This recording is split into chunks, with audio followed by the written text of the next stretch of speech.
बोलो भक्तर भगवान की जय, सभी संतों की जय, सभी भक्तों की जय। मेरे गुरुदेव श्री रामभद्राचार्य जी महाराज की जय।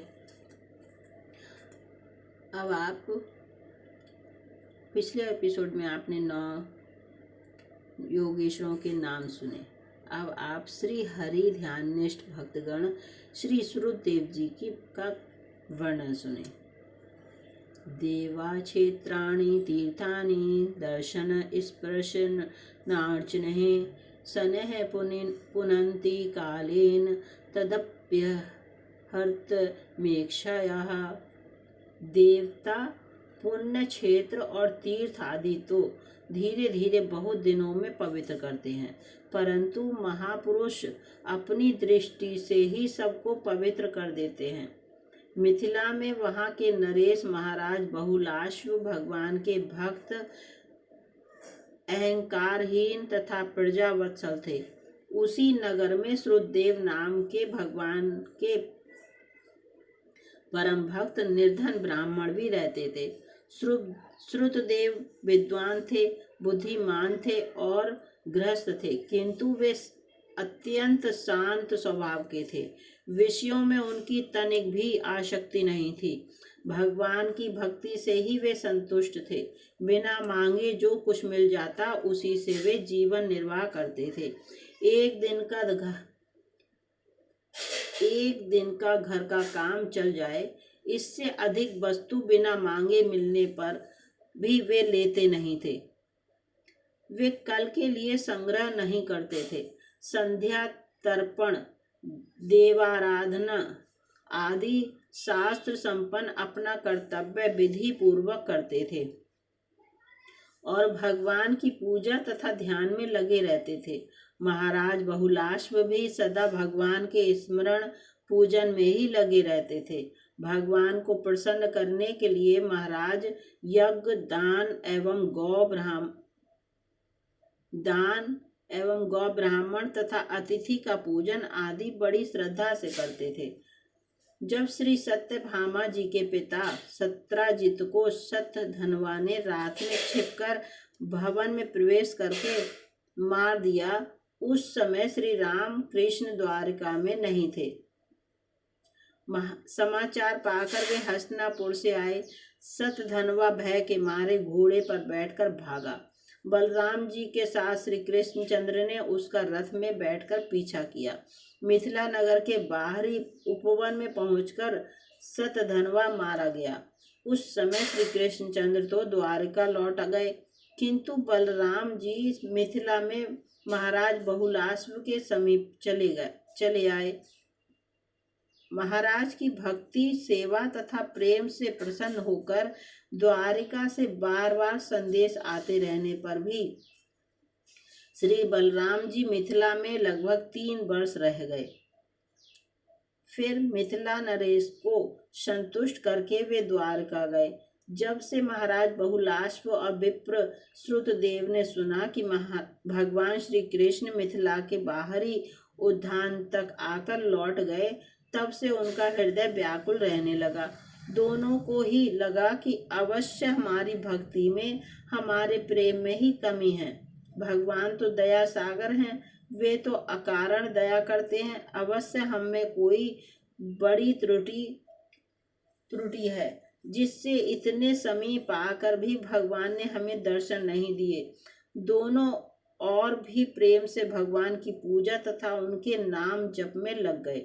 सच्चे प्रेम का यही लक्षण है कि निराश होने से प्रेमी भक्त का भजन छूटता नहीं,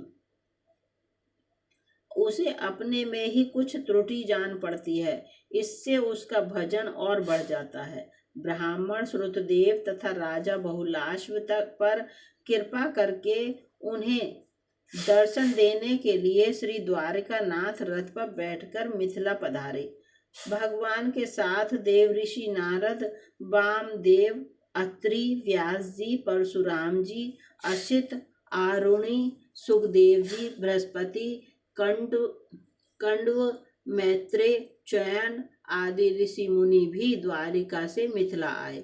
भगवान के आने का समाचार पाकर सभी नगरवासी नाना प्रकार के उपहार लेकर नगर से बाहर आए और उन्होंने भूमि पर लेटकर भगवान को प्रणाम किया। राजा बहुलाश्व तथा ब्राह्मण श्रुतदेव दोनों को ऐसा लगा कि भगवान मुझ पर कृपा करने पधारे हैं। अतएव दोनों ने एक साथ भगवान को प्रणाम किया और फिर एक साथ हाथ जोड़कर अपने अपने घर पधारने की प्रार्थना की। सर्वज्ञ भगवान ने दोनों को अभाव समझकर ऋषि मुनियों सहित 2 रूप धारण कर लिए। श्रुतदेव और बहुलाश्व दोनों के साथ वे उनके घर गए। प्रत्येक ने यही समझा कि भगवान मेरे ही घर पधारे हैं। विदेहराज जनक बहुलाश्व ने अपने राजभवन में भगवान को तथा ऋषियों को स्वर्ण के सिंहासनों पर बैठाकर उनके चरण धोए, विधि पूर्वक पूजा की। भगवान के चरणों को अपनी गोद में लेकर धीरे धीरे दबाते हुए उन्होंने भगवान की स्तुति की और प्रार्थना की, प्रभु कुछ दिन यहाँ निवास करके अपनी सेवा से मुझे कृतार्थ होने का अवसर दें। भगवान ने उनकी प्रार्थना स्वीकार कर ली। दूसरी ओर श्रुतदेव अपनी कुटिया पर भगवान को लेकर पहुंचे। वे भगवान की कृपा का अनुभव करके प्रेम में इतने तन्मय हो गए कि सब सुधि बुद्धि भूल गए। अपना दुपट्टा फहराते उड़ाते हुए भगवान के मंगलमय नामों का कीर्तन करके नाचने लगे। जब कुछ देर में सावधान हुए तब कुश की चटाई, पीढ़ा, वेदिका आदि पर उन्होंने सबको आसन दिए। कंगाल ब्राह्मण की झोपड़ी में सबके बैठने के लिए चटाई भी पूरी कहाँ से आती। श्रुतदेव ने भगवान के चरण धोए और वह चरणोदक मस्तक पर चढ़ाया। पूजा किस क्रम से करनी चाहिए वे इस बात को भूल ही गए। भगवान को कंद, मूल तथा फल और खस पड़ा हुआ शीतल जल उन्होंने निवेदित किया। तुलसी के नीचे की सुगंधित मिट्टी ही उनके लिए चंदन था। दुर्वादल, कुश, तुलसी दल और कमल के फूल, बस इतनी सामग्री थी उनके पास पूजा करने की। इन्हीं से उन्होंने भगवान की पूजा की। श्रुतदेव भक्ति के आवेश में आत्मविस्मृत हो गए थे। भगवान चुपचाप भक्त के इस भाव को देखकर प्रसन्न हो रहे थे। जिन भक्तों के हृदय में सदा श्री हरि वास करते हैं उनके चरणों की धूली अखंड आनंद देने वाली है। उसी को भूषण मानकर मस्तक पर धारण कीजिए। 9 योगेश्वर आदि सभी भक्त प्रेम रस के आस्वादन में परम चतुर हैं। उनमें से श्री श्रुतदेव ब्राह्मण की बात कहता हूँ। भगवान को घर में आया देखकर इनका हृदय प्रेम से भर गया। दोनों हाथों को ऊंचे उठाकर वस्त्र फिरा फिराकर वे नाचने लगे। प्रेम में ऐसे मग्न हो गए कि श्री कृष्ण के समेत आए हुए साधु संतों का स्वागत सत्कार, विनय, प्रणाम आदि भी ना कर सके। तब भगवान ने इन्हें सावधान कर कर उपदेश दिया कि ये संत मुझसे भी बढ़कर श्रेष्ठ हैं। इनके चरणों का अर्चन वंदन करो। श्रुतदेव जब पूजा करके स्तुति करके कुछ सावधान हुए तब भगवान ने उन्हें संतों का महात्म्य समझाया और ऋषियों का पूजन करने को कहा। अब तक श्रुतदेव ने जानबूझकर ऋषियों का पूजन ना किया हो, ऐसी बात नहीं थी। वे तो अपने को भूल गए थे। अब उन्होंने उसी श्रद्धा, उसी सम्मान से प्रत्येक ऋषि का पूजन किया जिस प्रकार भगवान का पूजन किया था। सबको उन्होंने भगवान का स्वरूप ही मानकर उनकी सेवा की।